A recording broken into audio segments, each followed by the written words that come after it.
Hi guys, I want to talk about immigration today. I've changed my mind about immigration. I have hardened considerably. I was generally open-minded about it previously. However, it's going too far and it's becoming personal.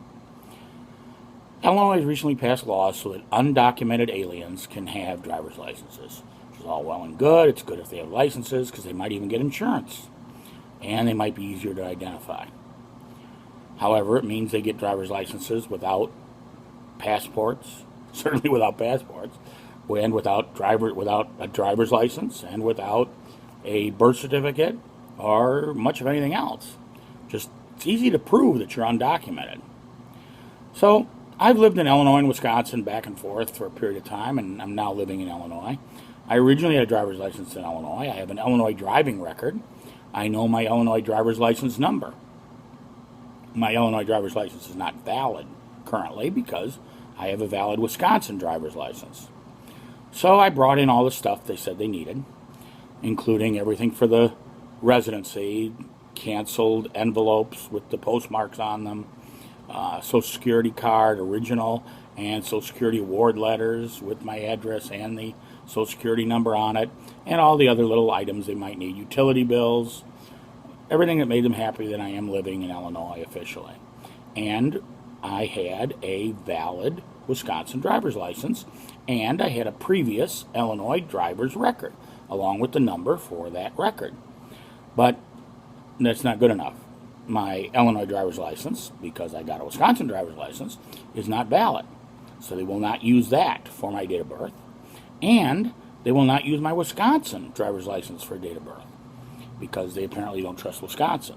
However, they're going to trust Wisconsin for the fact that I've learned to drive, and that I've driven for a number of years, and that I have whatever my driving record is. I have a clean driving record, but they're going to check that. And they're going to believe Wisconsin about all that, but they're not going to believe Wisconsin about my date of birth. And so they demand a passport or a birth certificate.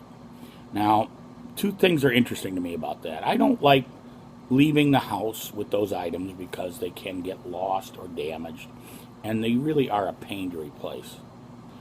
Now, let's start with the birth certificate. If you're familiar with Mexican birth certificates, they are truly frightening. The names seldom match because each hospital, each jurisdiction does its last name the way it wants to. And so the last name can be anything. It can be the mother's maiden name, it can be the father's name, it can be the father's and mother's maiden name, it can be inverted, any name you might want to come up with. And the dates aren't all that solid either, to be quite frank.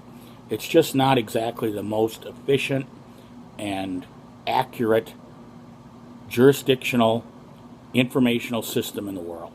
It's actually probably one of the least accurate. And let's talk about passports.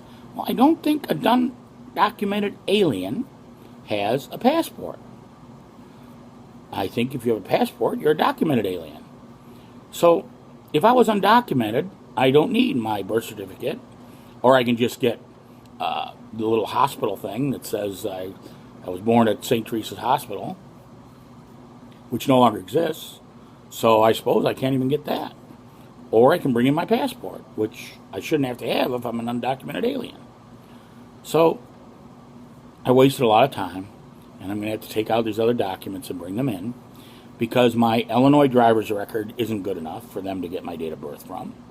My valid Wisconsin driver's license with the date of birth on it is not valid or accurate enough or safe enough for them in the state of Illinois to get my date of birth from, even though, again, they will trust it for other purposes.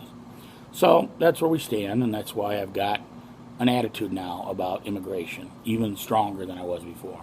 And I'm not even talking about allowing immigration of those people who would do our country harm and who are likely to do our country harm, which we're also doing. But that's almost too obvious to mention. So that's my rant, and I wanted to put it down on video for some reason, so I did. Thanks for listening.